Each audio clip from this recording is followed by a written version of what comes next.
اعوذ باللہ من الشیطان الرجیم بسم اللہ الرحمن الرحیم اعوذ باللہ من الشیطان الرجیم بسم اللہ الرحمن الرحیم الحمد للہ رب العالمین الحمد للہ الذی لا يبلغ مدحته القائلون ولا يحصي نعماءه العادون ولا يعدي حقه المجتهدون اللهم صل وسلم وزد وبارك على النبي الأمي المكي المدني الأبطحي التحامي الرسول المسدد المصطفى الأمجد حبيب إله العالمين وخاتم النبيين مولانا ومولى الثقلين جد الحسن والحسين أبي القاسم المصطفى محمد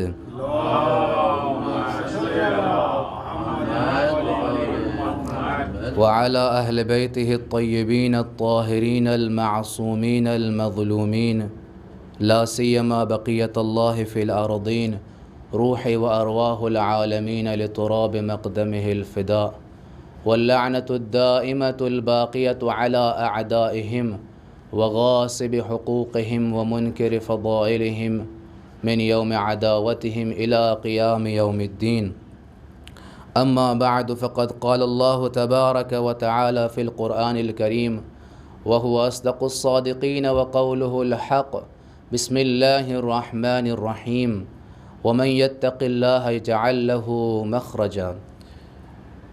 اس پہلے خطبے میں اپنے آپ کو اور سبھی آپ تمام مومنین کو تقوی الہی کی نصیحت اور وصیت کرتے ہوئے، اس لیے کہ تقوی الہی وہ واحد ذریعہ ہے، ذریعہ نجات ہے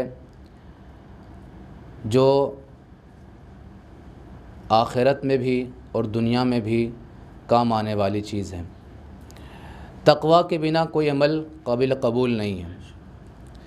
انسان کتنے ہی کسی عمل کو کثرت سے انجام دے، کتنے ہی زیادہ انجام دے، لیکن اگر اس میں تقوی نہیں پایا جاتا تو وہ عمل بیکار ہے۔ چونکہ تقوی ایک نظام ہے اور تقوی وہی ہے، یعنی انسان قرب الہی اس کے ذریعے سے حاصل کرتا ہے، اور جو چیز انسان کو قرب الہی سے دور کرتی ہے وہ ہے گناہ۔ گناہ انسان کو قرب الہی سے، رضا الہی سے، کمال تک پہنچنے سے انسان کو دور کرتا ہے، اور گناہ انسان کو ضلالت اور گمراہی کی طرف لے کے جاتا ہے، اور تقوی انسان کو ہدایت کی طرف لے کے جاتا ہے۔ اعمال کی قبولیت کی شرط ہے تقوی۔ اعمال میں خلوص اگر لانا ہے تو تقوی کے ذریعے سے ہے۔ در حقیقت کہہ سکتے ہیں کہ کوئی عمل نہیں ہوگا جب تک اس میں تقوی نہیں ہے، وہ عمل کہلانے کے لائق نہیں ہے اللہ کی بارگاہ میں۔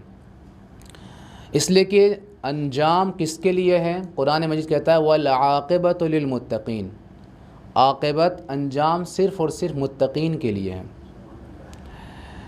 تو گناہ جو انسان کو اللہ کی رضایت سے، کمال سے دور کرتا ہے، یہ گناہ کیا ہے در حقیقت؟ گناہ در حقیقت ایک تاریکی ہے، ایک اندھیرا ہے جو ایک انسان کے نفس میں کسی اس کو انجام دینے سے پیدا ہوتا ہے۔ انسان کا قلب، جب اللہ انسان کو پیدا کرتا ہے تو انسان کا وجود پاک ہوتا ہے، انسان کا دل پاک ہوتا ہے، لیکن دھیمے دھیمے اگر انسان ایک گناہ کرتا ہے تو کہتے ہیں ایک گناہ انسان کرتے ہی اس کے دل میں ایک بہت چھوٹا سا نقطے کے برابر، اس سے بھی کم، ایک سیاہی پیدا ہوتی ہے۔ اگر انسان نے اس گناہ کو انسان نے ختم کر دیا، توبہ کر لیا، اچھے کام انجام دے دیا تو وہ ختم ہو جائے گی وہ سیاہی۔ لیکن اگر انسان نے اس کو ختم نہیں کیا تو دھیمے دھیمے اس گناہ میں اضافہ ہوتا جائے گا تو وہ سیاہی میں بھی اضافہ ہوتا جائے گا، اور جیسے جیسے سیاہی میں اضافہ ہوتا جائے گا انسان کا دل کہتے ہیں کالا ہو گیا ہے، انسان کا دل سخت ہو جاتا ہے۔ جب انسان کا دل سخت ہو جاتا ہے تو انسان کا رابطہ خدا سے زیادہ ہو جاتا ہے۔ یوں سمجھ لیجئے کہ انسان جب گناہ کرتا ہے اور گناہ پہ اضافہ کرتا جاتا ہے، اس کی مثال ایک کنویں جیسی ہے۔ جب کسی گڈھے میں چھوٹا سا گڈھا ہوتا ہے، ایک مرتبہ جو ہے آپ کا پیر پھنس گیا، آپ نے نکال لیا، ایک مرتبہ جو ہے آپ کا آدھا بدن پھنس گیا، پھر بھی آپ نے نکال لیا، لیکن ایک مرتبہ ایسا ہوتا ہے آپ کا پورا وجود کنویں میں چلا گیا۔ اب کنواں جتنا گہرا ہوگا اور اس کے لیے ذریعہ نجات فراہم ہوگا تو انسان نکل سکتا ہے۔ اگر ذریعہ نجات نہ ہو اور آپ نکل نہ سکیں اس کنویں سے، آپ کے ہائٹ اور آپ کے قد سے زیادہ ہو تو مشکل ہوگا آپ کے لیے، آپ کی جان بھی جا سکتی ہے وہاں پہ۔ یا نہیں، ذریعہ نجات ہے لیکن اس قدر وہ کنواں گہرا ہو چکا ہے، اس قدر گہرا ہے کہ آپ کو روشنی بھی نظر نہیں آ رہی ہے کہ کہاں سے کنواں شروع ہوا ہے۔ تو کبھی کبھی انسان گناہوں میں اس قدر ڈوب جاتا ہے کہ اس کو پھر ہدایت کا راستہ نظر نہیں آتا ہے۔ وہ گناہ میں ہوتے ہوئے اس کو لگتا ہے میں ہدایت کے راستے پہ چل رہا ہوں۔ اندھیرے میں جہاں پہ بالکل گھنگور اندھیرا ہو، کچھ نظر نہ آتا ہو، تو انسان کے لیے سب چیز برابر ہے۔ ایک نابینا انسان کے لیے جو اندھیرے کی جیسا ہے نا، نابینا انسان کے لیے اندھیرا ہو یا اجالا ہو، نابینا انسان کے لیے برابر ہے۔ اس کے لیے فرق نہیں پڑتا ہے کہ جو ہے دن ہے، شام ہے کہ صبح ہے۔ تو اندھیرا جب ہوتا ہے، ایک دم گھنگور اندھیرا ہوگا تو پھر پتہ نہیں چلے گا کہ سامنے راستہ ہے کہ ادھر راستہ ہے، سب ایک جیسا نظر آئے گا، چاروں طرف سیاہی نظر آئے گی۔ تو انسان جب گمراہی میں چلا جاتا ہے گناہوں کی وجہ سے، اس کا دل ایک دم سیاہ ہو جاتا ہے، تو اس کو لگتا ہے میں صحیح راستے پہ چل رہا ہوں، اور کبھی کبھی احساس تک نہیں ہوتا ہے۔ جب احساس نہیں ہوتا ہے تو کبھی ہدایت کے راستے پہ واپس بھی نہیں آ پاتا ہے۔ اور گناہوں کے سلسلے سے آپ قرآن مجید میں مختلف الفاظ استعمال ہوئے ہیں، کبھی ذم کا لفظ استعمال ہوا ہے، کبھی معصیت کا لفظ استعمال ہوا ہے، کبھی اثم کا لفظ استعمال ہوا ہے، کبھی جو ہے فسق کا لفظ استعمال ہوا ہے، کبھی فجور۔ مختلف الفاظ ہیں جو بتاتے ہیں اس گناہ، لفظ الگ الگ متعدد ہے لیکن سب کا مطلب ہوتا ہے گناہ۔ تو قرآن مجید نے خود آ کر کے گناہوں کو تقسیم کر دیا، اہل بیت نے بتایا ہے، مختلف علماء نے آ کر کے گناہوں کی تقسیم بندی کی ہے، لیکن یہ گناہوں کی تقسیم بندی اللہ کے ذات کو مد نظر رکھتے ہوئے نہیں ہے۔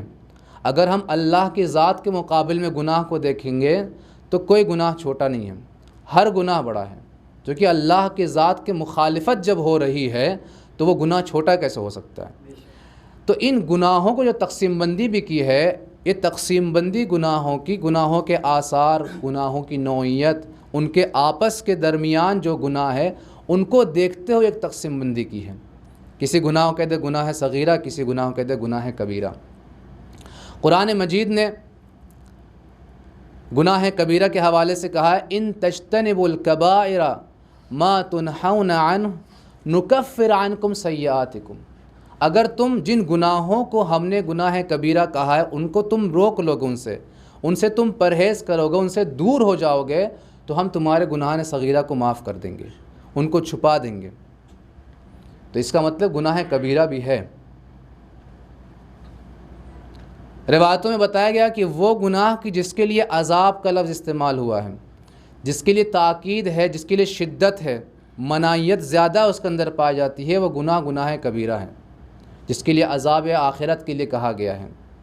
جیسے وَمَن يَقْتُلْ مُؤْمِنًا مُتَعَمِّدًا فَجَزَاؤُهُ جَهَنَّمَ خَالِدًا فِيهَا، جو کوئی کسی مومن انسان کو جان بوجھ کے قتل کر دے تو اس کی سزا کیا ہے؟ جہنم ہے، خالداً فیہا، اس میں ہمیشہ رہے گا۔ یا ربا کے حوالے سے، سود کے حوالے سے قرآن نے کہا وَأَحَلَّ اللَّهُ الْبَيْعَ وَحَرَّمَ الرِّبَا، اللہ نے معاملات کو، لین دین کو حلال کیا ہے، بیع کو حلال کیا ہے، لیکن ربا حرام ہے، اور اس قدر حرام ہے کہ اس کو جو ہے اس ردیف میں رکھا ہے کہ گویا کہ جو شخص ربا خواری کر رہا ہے، ربا لے رہا ہے، سود لیتا ہے، اس کی مثال ایسی جیسے وہ اللہ اور اس کے رسول سے حالت جنگ میں ہو۔ اللہ اکبر۔ تو یہ وہ گناہ ہے جسے گناہان کبیرہ کہتے ہیں۔ اسی طرح سے گناہ صغیرہ بھی ہیں، جس گناہ کو تقریباً اکثر گناہ کبیرہ ہیں۔ بعض گناہ ایسے ہیں جس کو انسان جو انجام دیتا ہے خود متوجہ نہیں ہوتا ہے، لیکن بعض گناہ ایسے ہوتے ہیں انسان متوجہ بھی ہوتا ہے، روایتوں میں تاکید بھی کی گئی ہے کہ اس گناہ کو انجام نہ دے۔ سب سے زیادہ گناہ انسان اپنے زبان سے کرتا ہے، سب سے زیادہ گناہ انسان اپنے زبان سے انجام دیتا ہے۔ تو اگر انسان اسی زبان کو کنٹرول کر لے تو اس کے بہت سارے مسائل حل ہو سکتے ہیں۔ اسی لیے روایتوں میں کہا گیا ہے کہ کمان سے نکلنے والا تیر اور زبان سے نکلے ہوئے حرف واپس نہیں آ سکتے۔ آپ نے جو کہہ دیا وہ کہہ دیا، لوگوں نے سن لیا۔ ہاں، آپ اس کو جو ہے معذرت خواہی کر سکتے ہیں، توبہ کر سکتے ہیں، لیکن جو بات نکل گئی اس کا اثر ہو گیا ہے۔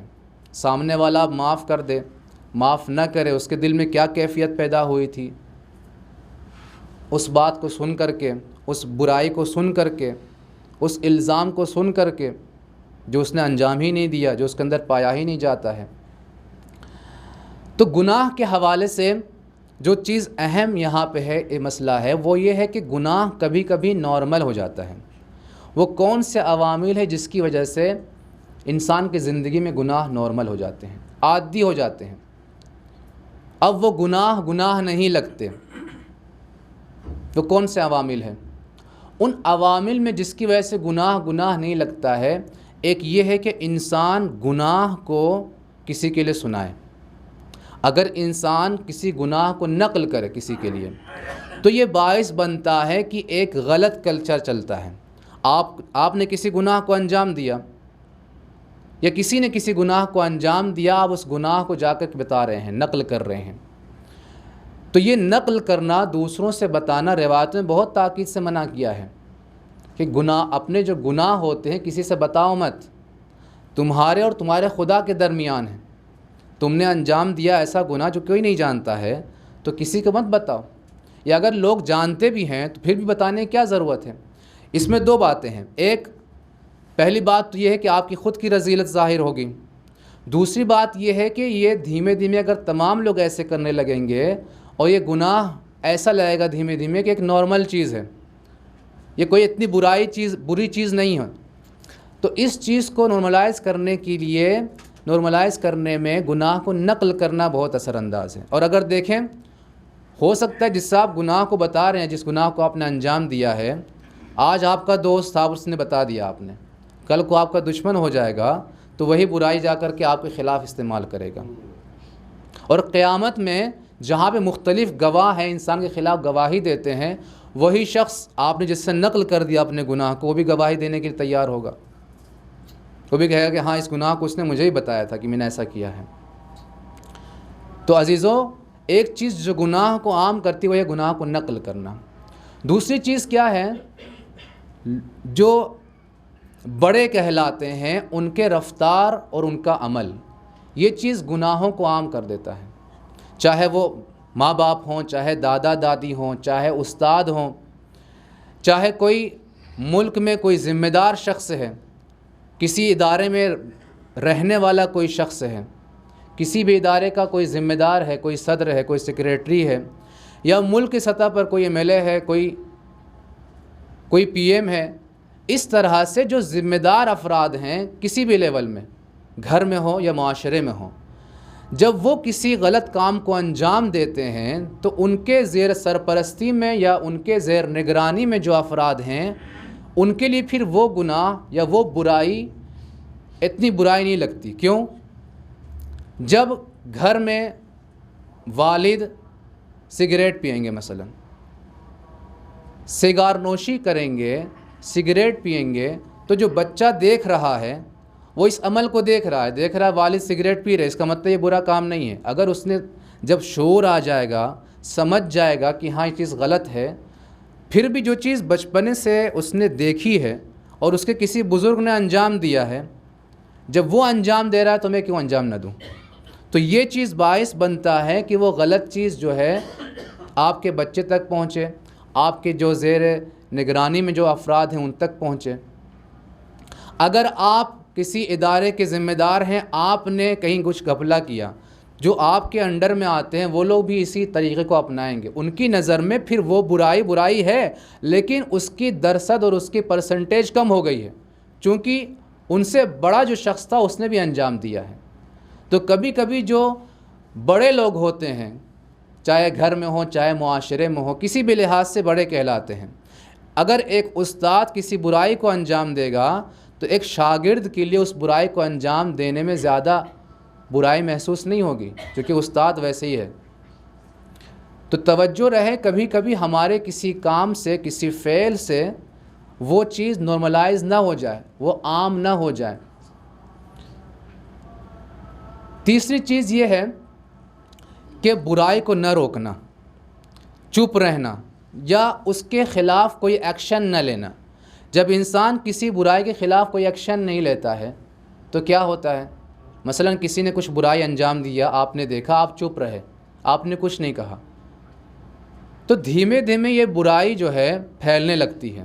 اگر سب لوگ ایسا کرنا شروع کر دیں گے تو آپ دیکھتے ہیں معاشرے میں آخر کیوں ایسا ہو گیا ہے، سب لوگ کیوں جھوٹ بولنے لگے ہیں، کیوں معاشرے میں لوگ جو ہے بدحجاب ہو گئے ہیں، لوگ کیوں اس طرح سے عہد شکنی کرنے لگے ہیں، کیوں وعدہ خلافی زیادہ ہو گئی ہے؟ پہلے تو ایسا نہیں تھا، چونکہ افراد نے برائی پر چپی اختیار کی۔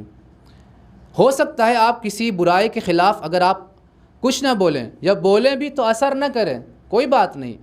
اگر آپ کی بات کا اثر نہیں ہو رہا ہے پھر بھی آپ اس کی تاکید کریں۔ اگر زبان سے کہنے سے آپ کو پتہ اثر نہیں ہوگا پھر بھی آپ کہیں، نیکسٹ ٹائم آئندہ جب وہ اس گناہ کو انجام دے گا، اس برائی کو انجام دے گا تو ایک مرتبہ اس کے ذہن میں خیال آئے گا۔ اور اگر سب لوگ اس طریقے کو اپنائیں، چونکہ آپ لوگ کو معلوم ہے امر بالمعروف نہی عن منکر واجب ہے، شریعت کا ایک حصہ ہے، واجبات میں آتا ہے، تو اگر سب لوگ اس کام کو انجام دیں گے تو یقیناً جو ہے ہو سکتا ہے میری بات کا اثر نہ ہو لیکن آپ کی بات کا اثر ہو جائے، ہو سکتا ہے آپ کی بات کا اثر نہ ہو کسی تیسرے کی بات کا اثر ہو جائے، ہو سکتا ہے کہ ابھی اثر نہ کرے، اس وقت اثر نہ کرے، بعد میں ہو سکتا ہے کہ اس کے ذہن میں جب خیال آ جائے تو کسی دوسرے موقع پر کسی خاص وجوہات کی وجہ سے وہ اثر کر جائے۔ کبھی کبھی ضروری نہیں ہے کہ آپ کہیں، کبھی کبھی بچے ہوتا ہے گھر میں شیطانی کرتے ہیں، آپ کہتے بھی نہیں ہیں، خالی ایک نگاہ دیکھ لیتے ہیں ان کی طرف، آپ نے چہرہ تھوڑا سا عجیب سا بنا لیا، بس وہ نگاہ کافی ہے تاکہ بچہ سنبھل جائے، اس چیز سے رک جائے۔ تو کبھی کبھی کہنے کی ضرورت بھی نہیں پڑتی ہے۔ اور امر بالمعروف و نہی عن منکر میں طریقہ یہی ہے کہ اگر انسان کسی کو کوئی بات بتلانا چاہ رہا ہے اور بنا بتلائے بھی ہو سکتا ہے، اشارے کے ذریعے سے، کنایے کے ذریعے سے اگر وہ بات پہنچ رہی ہے تو کافی ہے، آپ کو اب زبان کا استعمال کرنے کی ضرورت نہیں ہے۔ کبھی کبھی ہو سکتا ہے آپ سامنے نہ کہہ سکتے ہوں، تو آپ فون پہ نمبر لے کر کے فون پہ کہہ دیجئے، اگر نہیں تو کبھی کبھی لکھنے سے لکھ کر کے ان کو میسج پہنچا دیجئے۔ تو یہ تمام وہ ذریعے ہیں جس کے ذریعے سے انسان برائی کو روک سکتا ہے۔ ہو سکتا ہے کہ ایک دفعہ اثر نہ ہو پھر کہیے، 2 دفعہ اثر نہ ہو 3 دفعہ اثر ہو جائے، 3 دفعہ نہ ہو، آپ اپنا کام کرتے رہیے، کسی نہ کسی دن توفیق ہوگی اور اس کے اندر اثر ہو جائے گا۔ بچے کتنے شیطانی کرتے ہیں بچپن میں، ماں باپ ہر بار ٹوکتے رہتے ہیں، کسی ایک کام کے بارے میں ہو سکتا ہے کہ کئی مہینوں تک، سالوں تک ٹوکتے رہیں، ہر بار ٹوکتے رہیں، تو کیا ماں باپ ٹوکنا چھوڑ دے؟ بچے نہیں سن رہے ہیں؟ نہیں، ابھی نہیں سن رہے، سمجھدار نہیں ہے، دھیمے دھیمے سمجھداری آ جائے گی۔ سیم یہی چیز ہے، معاشرے میں بھی افراد الگ الگ طریقے کے ہوتے ہیں، بعض لوگ ایسے ہوتے ہیں کہ اشارے سے سمجھ جاتے ہیں، بعض لوگ ان کو کہنا پڑتا ہے، بعض لوگ آپ کی بات سے نہیں سمجھتے ہیں۔ آپ نے شاگرد جو تھا، جو بچہ تھا، اس کے استاد سے کہہ دیا کہ بچہ ایسا، استاد نے کہا، بچہ سمجھ گیا۔ کبھی ایسا ہوتا ہے کہ آپ کی بات نہیں سمجھ پا رہا ہے، بچے کے خالہ نے کہہ دیا، بچے کے ماموں نے کہہ دیا، بچے کے چاچا نے کہہ دیا، ان کی بات سن لیا۔ تو کہنے سے جو ہے وہ برائی عام نہیں ہوتی ہے۔ روڈ پہ بھی دیکھیے، ایکسیڈنٹ نہ ہونے کے لیے بریکر لگاتے ہیں نا، تو یہ بریکر کتنا روک سکتا ہے، لیکن پھر بھی لگاتے ہیں۔ چونکہ پھر بھی یہ بریکر کہیں نہ کہیں کام کرے گا۔ تو عزیزو، گناہ جو ہے نارملائز ہو جانے سے برائیاں پھر معاشرے میں پھیل جاتی ہیں۔ جو ہم دیکھتے ہیں برائیاں پھیل رہی ہیں، کہیں نہ کہیں ہم ہی ذمہ دار ہیں۔ ہم نے کسی نہ کسی برائی کو دیکھا تو صحیح طریقے سے اس کا سامنا نہیں کیا، چپ رہے، اس کی طرف توجہ نہیں دی، یا توجہ دی تو ہم تھک گئے ایک مرتبہ کہہ کر کے، یا اس کی طرف ہم نے یہی جیسے میں نے کہا اشارہ کر کے وغیرہ تھک گئے، ہم نے کہا چھوڑو جانے دو۔ تو ہم کو اپنا کام کرتے رہنا ہے، اور یقیناً آپ دیکھ لیجئے، آپ کسی کی بات نہ سنتے ہوں، لیکن اگر وہ آپ کو نصیحت کر دیں کسی چیز کے بارے میں، ٹوک دیں، تو بھلے آپ سامنے کچھ بھی بول دیں اس کو، لیکن آپ کے دل میں وہ بات رہتی ہے کہ ہاں یہ چیز تو اس نے کہی تھی، غلط بات تو ہے۔ تو کچھ نہ کچھ تو خیالات ذہن میں، دل میں رہتا ہے۔ تو لہٰذا کوشش یہ ہو ہماری، ایک تو برائی کی طرف ہم خود نہ بڑھیں، اور دوسرا یہ ہے کہ اس کو ہم پھیلانے کی کوشش نہ کریں، ہمارے ذریعے سے یہ برائی نہ پھیلے۔ اور اگر کچھ برا ہوتے ہوئے دیکھیں تو شریعت کا فرض بھی ہے، اخلاق بھی ہے، معاشرے کو سدھارنے کے لیے بھی ضروری ہے کہ انسان اس کی طرف توجہ دے۔ تو بارگاہ خداوندی سے دعاگو ہیں کہ پروردگار ہم کو اعمال قبیحہ سے بچنے کی توفیق عطا فرما۔ پروردگار ہم کو توفیق دے کہ ہم جتنا ہو سکے اعمال حسنہ انجام دیں، اس لیے کہ اعمال حسنہ وہ چیز ہے جو برائیوں کو ختم کر دیتے ہیں۔ پروردگارہ، تجھے واسطہ اہل بیت علیہ الصلاۃ والسلام کا، ہمیں تقوی اور ورع اور نیک اعمال انجام دینے کی توفیق عطا فرما۔ اعوذ باللہ من الشیطان الرجیم، بسم اللہ الرحمن الرحیم، والعصر ان الانسان لفی خسر الا الذین آمنوا وعملوا الصالحات وتواصوا بالحق وتواصوا بالصبر۔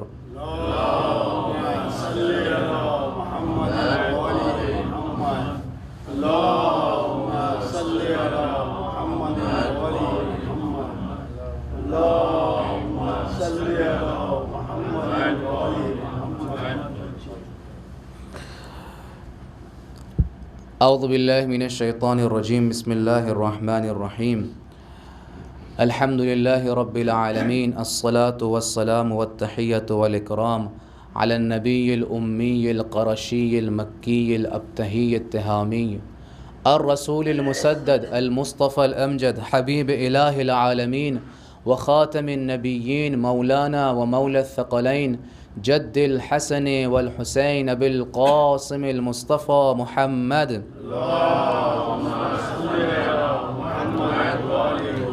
وعلى أهل بيته الطيبين الطاهرين المعصومين المظلومين لا سيما بقية الله في الأرضين اللهم صل وسلم وزد وبارك على النبي الأمي المحمد المصطفى صلى الله عليه وآله وسلم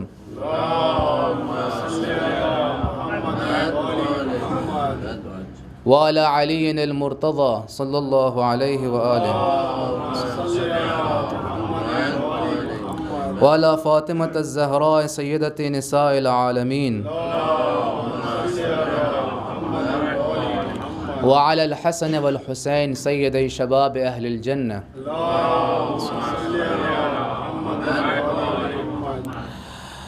وعلى علي بن الحسين ومحمد بن علي وجعفر بن محمد وموسى بن جعفر وعلي بن موسى ومحمد بن علي وعلي بن محمد والحسن بن علي والحجة القائم المنتظر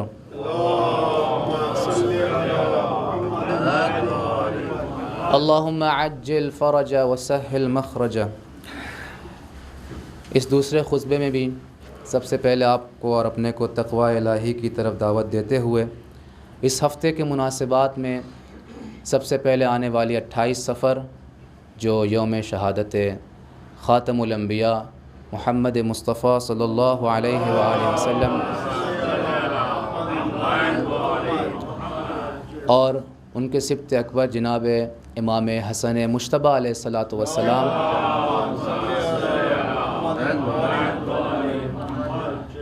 ہے، لہٰذا آپ سبھی تمام مومنین حضرات کی خدمت میں اس مناسبت سے تسلیت و تعزیت پیش کرتے ہیں۔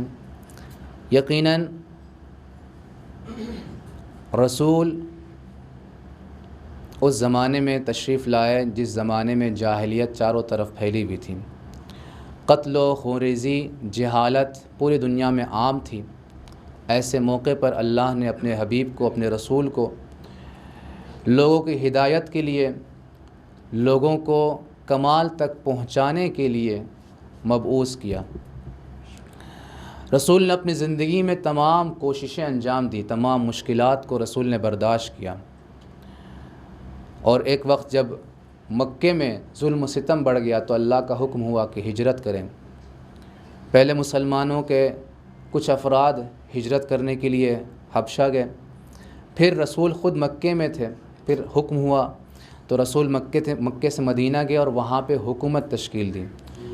چونکہ کوئی بھی سسٹم اور نظام اسی وقت قائم ہو سکتا ہے اور اسی وقت ہر لحاظ سے معاشرے کو کمال کی طرف لے کے جا سکتے ہیں جب تمام سسٹم آپ کے ہاتھ میں ہو، اور یہ اسی وقت ممکن ہے جب آپ کے ہاتھ میں حکومت ہو، ورنہ کہیں نہ کہیں سے وہ جو آپ چاہ رہے ہیں، جو مقصد ہے، وہ پورا نہیں ہو پائے گا۔ اللہ نے اپنے رسول کو مبعوث کیا، انما بعثت لاتمم مکارم الاخلاق، اللہ نے مجھے اس لیے مبعوث کیا تاکہ میں اخلاق کے بالا ترین کمال تک جو ہے لوگوں کو پہنچاؤں۔ تو اخلاق اور کردار نبوی تھا جس کی وجہ سے لوگ اسلام کی طرف اور رسول کی طرف گرویدہ ہوتے گئے۔ وہ منطقی استدلال نہیں تھے، وہ دلائل قرآنی نہیں تھے، بلکہ یہ اخلاق رسول تھا۔ اور پھر اصحاب رسول میں جو ان کا اخلاق تھا، ان کا کردار تھا، اس کو دیکھتے ہوئے وہ جو غیر مسلم لوگ تھے وہ اسلام کی طرف کھنچتے ہوئے چلے آئے، اور اس قدر رسول سے متمسک ہو گئے، اس قدر رسول سے ان کا لگاؤ ہو گیا، اس قدر اللہ کی باتیں ان کے دل میں بھا گئیں کہ اب اگر ان کے سینے پر پتھر رکھ کر کہا جا رہا ہے کہ تم مشرک ہو جاؤ، تم توحید کا انکار کرو، تو زبان سے صرف اور صرف احد احد نکل رہا کہ صرف اللہ ایک ہے، اللہ ایک ہے۔ تو اگر ہم بھی چاہ رہے ہیں کہ رسول کی سیرت پر عمل کریں تو رسول کی سیرت اخلاق اور یعنی زبان کے لحاظ سے اور عمل کے لحاظ سے، دونوں لحاظ سے ہم کو چاہیے کہ اس کو اپنائیں۔ جب ہم اپنے اخلاق سے، اپنے عمل سے اور اپنی زبان سے، دونوں سے، یعنی ہمارا عمل بھی وہی کہے جو ہماری زبان کہہ رہی ہے، جب ان دونوں کو ساتھ میں لے کے چلیں گے تو ہم کسی بھی معاشرے میں رہیں گے تو لوگ ہماری طرف مائل ہوں گے۔ لیکن اگر ہماری زبان کچھ کہہ رہی ہو اور ہمارا عمل کچھ اور کہہ رہا ہو، اسلام کچھ اور کہہ رہا ہو اور ہمارے عمل اور ہمارے کردار اس کے خلاف عمل کر رہے ہوں، تو اس سے جو ہے جو میسج جائے گا وہ غلط جائے گا۔ اس سے لوگ مائل نہیں ہوں گے بلکہ لوگ متنفر ہوں گے، لوگ دور ہوں گے۔ آپ تاریخ میں بزرگان کو دیکھ لیجئے، جہاں بھی کوئی بڑی ہستی اگر دفن ہے اور وہاں پہ لوگ جو ہے یہ ہوا کہ ان کے ذریعے سے بہت سے لوگ مسلمان ہوئے ہیں، تو ان کے باتوں کے ذریعے سے اور ان کا عمل جب ان کی باتوں سے بالکل مل رہا تھا، تب لوگوں نے جو ہے دیکھا کہ نہیں، یہ خود جو کہہ رہے ہیں، اتنی اچھی باتیں کر رہے ہیں، خود بھی عمل کر رہے ہیں اور ان کی زندگی میں یہ چیز دکھائی دے رہی ہے اور وہ بہتری بھی دکھائی دے رہی ہے، تو لوگ مائل ہوئے ہیں۔ یعنی شخصیات کے عمل کو دیکھتے ہوئے بہت سے لوگ مائل اسلام ہوئے ہیں۔ تو ہم کو بھی کوشش کرنا چاہیے کہ اس سیرت کو اپنائیں رسول کی۔ رسول اپنے لوگوں کے درمیان ہمیشہ مہر و مودت سے رہتے تھے۔ لوگوں کی جو غلطیاں ہوتی تھیں، لوگ ایک غلطیوں سے درگزر کرتے تھے۔ یعنی یہ سیرت ہم کو بتاتی ہے کہ ہم بھی آپس میں اپنے درمیان جو برادری اور اخوت قرآن مجید فرماتا ہے کہ ان المؤمنون اخوہ، یہ مومنین کے درمیان جو اخوت ہے، یہ اخوت قائم رہنا چاہیے۔ یہ بھائی چارگی جو ہے اپنوں کے درمیان پہلے قائم کرنا چاہیے، اور اسی چیز کو پھر غیروں کے درمیان ہم پیش کر سکتے ہیں۔ جب ہم اپنے درمیان اس اخوت کو قائم نہ کر پائیں تو دوسرے جب ہم کو دیکھیں گے تو ہماری باتوں کا پھر اثر نہیں ہوگا۔ تو ہم کو دونوں طرف سے کوشش کرنا چاہیے کہ آپس میں بھی اخوت رکھیں، آپس میں بھی مہر و محبت کے ساتھ رہیں، اور غیروں کے ساتھ بھی مہر و محبت سے پیش آئیں۔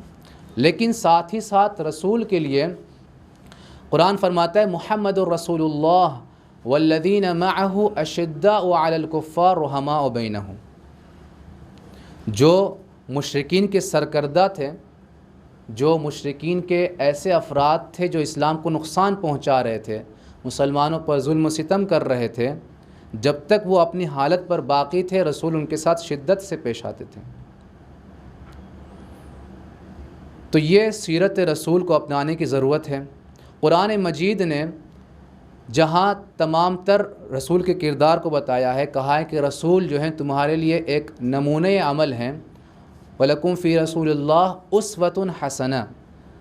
وہاں پہ رسول کے ایک کردار کو، جس کو کہتے ہیں صلح حدیبیہ، رسول نے مختلف غزوات اور جنگات انجام دی، جنگیں انجام دیں، لیکن قرآن نے کہیں فتح مبین کا لفظ استعمال نہیں کیا۔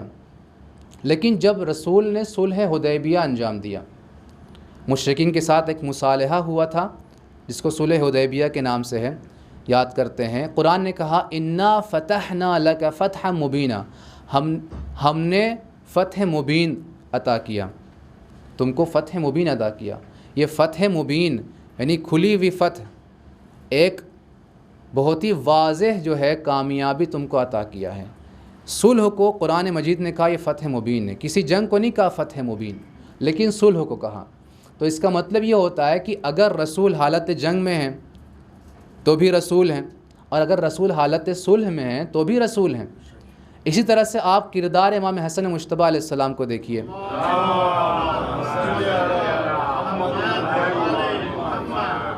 آپ سیرت کو سیرت سے ملائیے، وہی سیرت رسول جو رسول کی سیرت ہے وہی امام حسن مجتبی کی سیرت ہے۔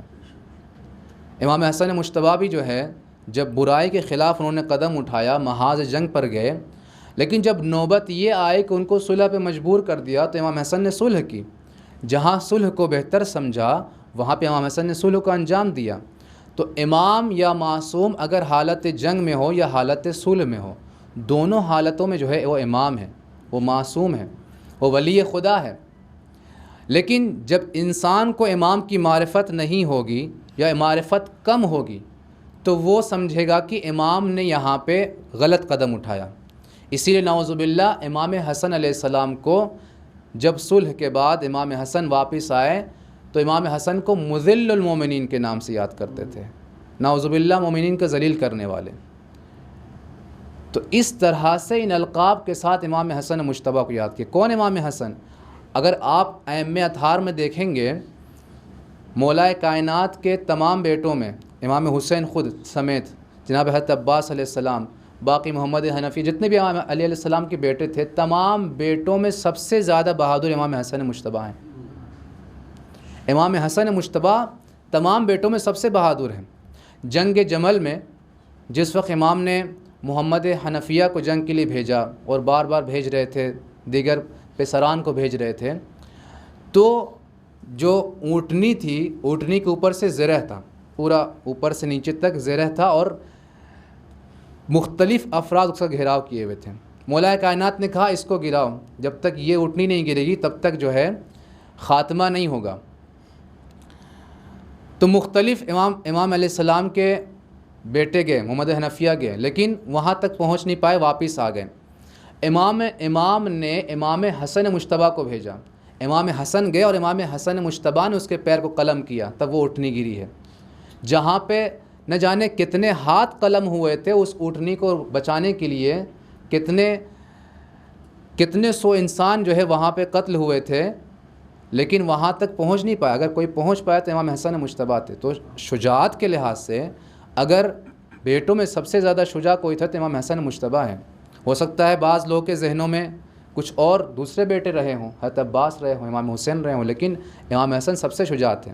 تو اگر امام حسن صلح کر رہے ہیں تو صلح کا مطلب یہ نہیں کہ ان کی شجاعت میں کمی آ گئی یا وہ شجاع نہیں تھے، نہیں۔ تو ہم کو غور کرنے کی ضرورت ہے، ہم کو فکر کرنے کی ضرورت ہے، ائمہ اطہار کی زندگانی کو، حالات کو دیکھنے کی ضرورت ہے۔ اسی لیے رسول خدا نے اپنی آخری لمحات میں جب کاغذ قلم مانگا اور لوگوں نے انکار کر دیا تو رسول نے ایک ایسی چیز لکھنے والا تھا کہ میرے بعد کوئی گمراہ نہ ہو، اس سے پہلے رسول نے احادیث میں فرمایا کہ 2 چیز تمہارے درمیان میں چھوڑ کے جا رہا ہوں، ایک کتاب خدا ہے، دوسری میری اطرت ہے۔ حدیث ثقلین مشہور ہے کہ 2 گران بہا چیز، 2 گران قدر چیز، 2 بھاری چیز، جب تک تم ان دونوں سے متمسک رہو گے تب تک تم گمراہ نہیں ہو سکتے، لیکن جیسے ہی تم نے اس کو ترک کر دیا تو تم گمراہی کی طرف چلے جاؤ گے۔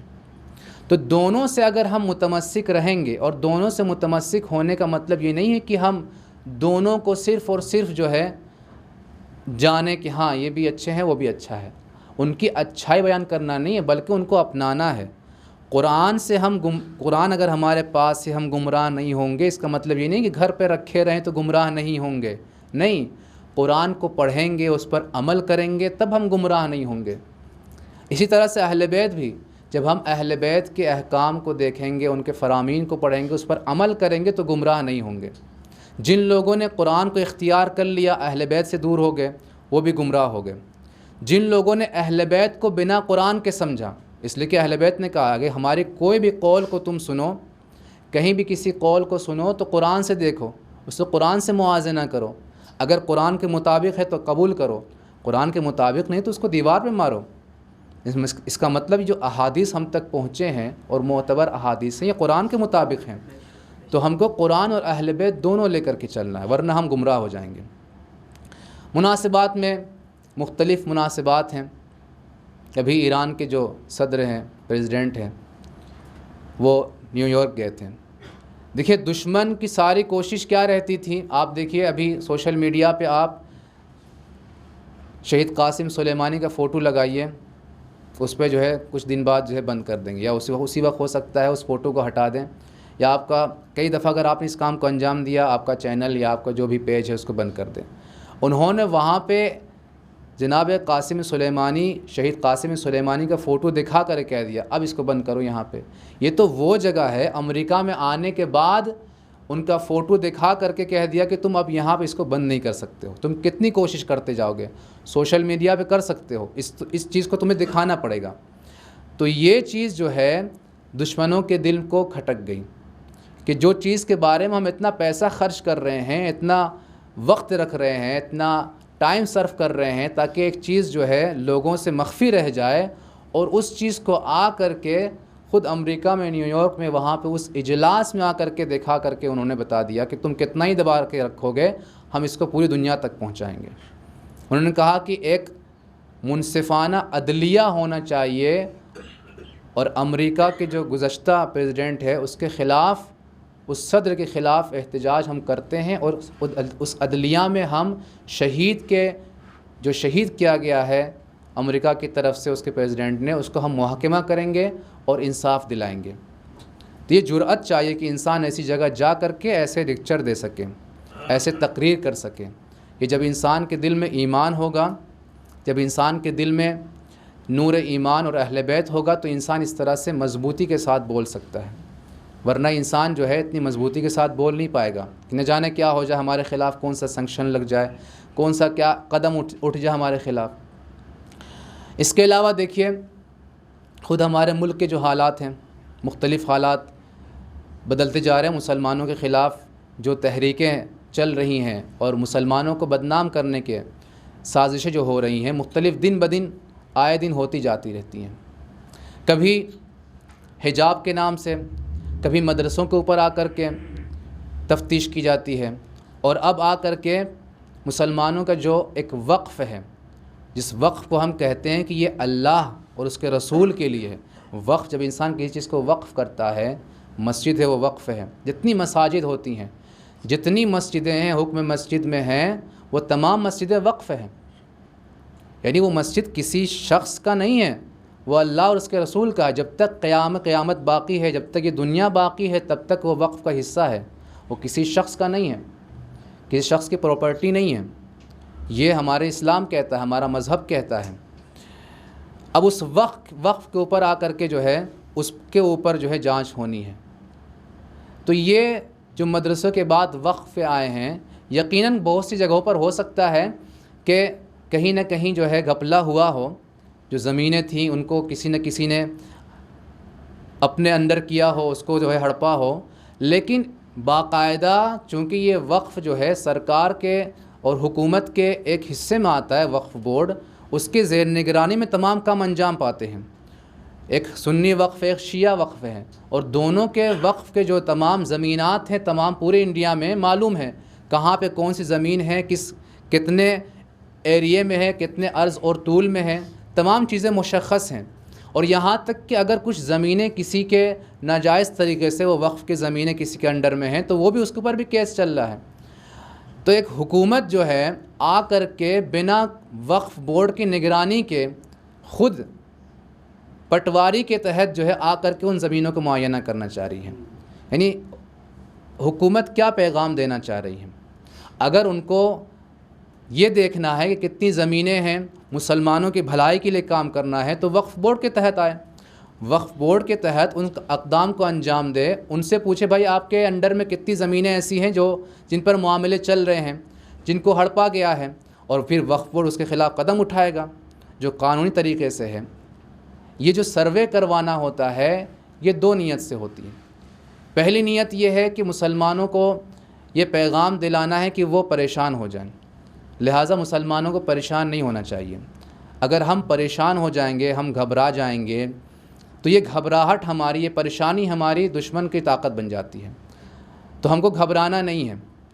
اگر یہ قدم غلط طریقے سے اٹھایا جا رہا ہے تو ہم کو آواز اٹھانا چاہیے۔ جو ذمہ داران ہیں ان کو جلسہ رکھنا چاہیے، میٹنگ رکھنا چاہیے، اور اس کے خلاف احتجاج کرنا چاہیے، جو قانونی طریقہ اس کو اپنانا چاہیے۔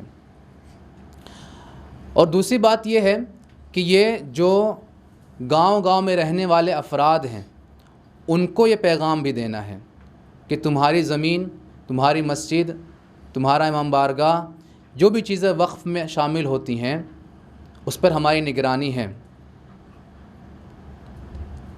ملا جلا کر کے وہی نگرانی اور وہی وحشت کو قائم کرنا ہے۔ تو ہماری اپیل یہی ہے حکومت یو پی سے کہ جو بھی کام انجام پائے مسلمانوں کے حق میں انجام پائے، اور اس قدم کو جو اٹھایا ہے انہوں نے، چاہے مدرسوں کے حوالے سے ہو، چاہے بورڈ کے حوالے سے ہو، اگر اس قدم کو وہ بڑے پیمانے پر انجام دیں گے تو وہ شبہات بھی ختم ہو جائیں گے۔ اگر آپ مدرسے کی جانچ کر رہے ہیں تو اپنے سرکاری پرائیویٹ جتنے بھی مدارس ہیں، جتنے بھی دھرموں کے اسکول ہیں، تھاٹ ہیں، جتنے بھی سوچ ہیں، تمام لوگوں کی جانچ کریں۔ اگر آپ وقف بورڈ کی کر رہے ہیں، جو جتنی بھی زمینیں دوسرے دھرموں کی آتی ہیں، جتنی مندریں آتی ہیں، جتنی بھی چیزیں آتی ہیں، چرچ آتے ہیں، آپ سب کی جانچ کریں۔ کیوں صرف ایک فرقے کے لیے، کیوں صرف ایک مذہب کے لیے آپ ٹارگٹ کر کے کرتے ہیں؟ اگر آپ سب کا ساتھ کا نعرہ لگاتے ہیں، سب کا وکاس کا نعرہ لگاتے ہیں، تو سب کو ساتھ لے کے چلیے۔ اس کے علاوہ آپ دیکھیں ملتان میں بھی جو حسینی عزادار تھے ان کے خلاف FIR درج کیا گیا۔ کیوں؟ چونکہ ان کا نعرہ تھا حسینیت زندہ باد، یزیدیت مردہ باد۔ یعنی کس قدر لوگ اس نعرے سے ڈرتے ہیں، حسینیت زندہ باد یا یزیدیت مردہ باد، اس میں کون سی برائی ہے؟ یزید کی پلیدی، اور یزیدیت کہا، یزید نہیں کہا، یزیدیت ایک فکر ہے۔ یعنی ہر وہ شخص جو یزیدی سوچ رکھتا ہے، جس طرح سے امام حسین، حسینیت کا مطلب صرف حسین نہیں ہوتے بلکہ ہر وہ شخص جو حسینی فکر رکھتا ہے وہ زندہ باد۔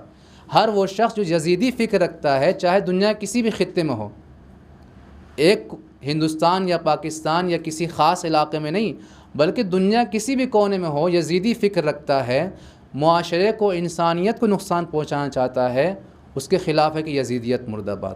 تو ہم اپیل کرتے ہیں کہ جن لوگوں کی گرفتاری ہوئی ہے ان کو جلد سے جلد آزاد کیا جائے اور ان کو بحال کیا جائے۔ آخر میں بارگاہ خداوندی سے درخواست ہے کہ پروردگار ہم کو اعمال صالحہ انجام دینے کی توفیق عطا فرمائے۔ پروردگارا شیعان حیدر کرار، محبین اہل بیت اطہار، جہاں کہیں ان کی جان و مال، عزت و آبرو کی حفاظت فرما، مقامات مقدسہ کی حفاظت فرما، علماء اعلام کا سایہ ہمارے سروں پر باقی رکھ، رہبر و مراجع کو طول عمر عطا فرما۔ پروردگارا جو مقروض ہوں گے قرض کو ادا فرما، جو بے اولاد ان کو اولاد صالح عطا فرما۔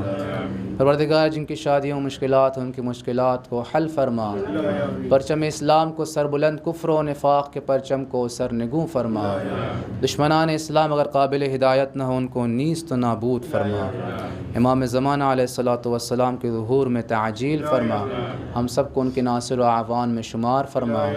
ربنا تقبل منا انک انت السمیع العلیم۔ بسم اللہ الرحمن الرحیم۔ قل هو اللہ احد اللہ الصمد لم یلد ولم یولد ولم یکن له کفوا احد۔